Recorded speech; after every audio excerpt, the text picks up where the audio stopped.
for the 9th time, I have nothing to do with the business of my family. Wala po akong kinalaman sa negosyo nila. I have no involvement in its operations. 24 anyos pa lang po ako, nagtatrabaho na po ako kay former Mayor Rodrigo Duterte.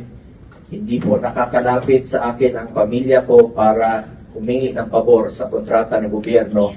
Yan po ang sinabi ko noon pa, I will resign kapag pumasok po sila sa City Hall or sa Malacanang. Paulit-ulit ko itong sinabi. Pag may gumamit ng pangalan ko, please consider it denied. Ayaw ko po makisali sa negosyo ng pamilya ko at ayaw ko rin po silang makialam sa trabaho ko. Sa totoo lamang po, mas nakakalapit pa sila sa ilang politiko, pero hindi po sa akin.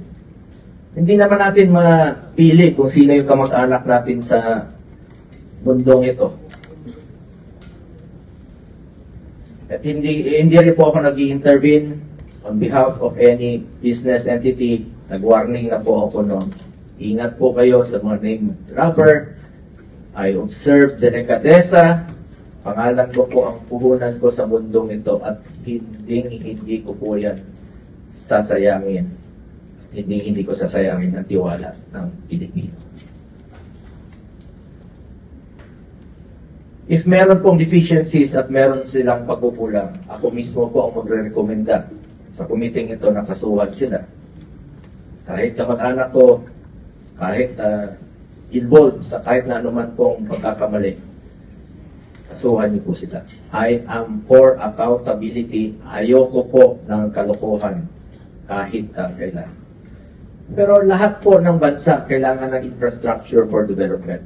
Huwag lang bastusan at huwag lang pong gawing katasan. Tulad ng ELCA, kailangan ng development sa bundok noong panahon ni former President Duterte. Naging incentives po ito na magkaroon ng proyekto yung mga barangay. At marami na po ang naging insurgency free sa ilang region due to incentive sa barangay. Maganda po yun. Pero kapag nahaluan ng korupsyon, ayaw namin yan. Noong panahon ni dating Pangulong Duterte, sinisibak niya po pag naamoy niya na mayroong korupsyon. Thank you, Senator Bong. I have given you 11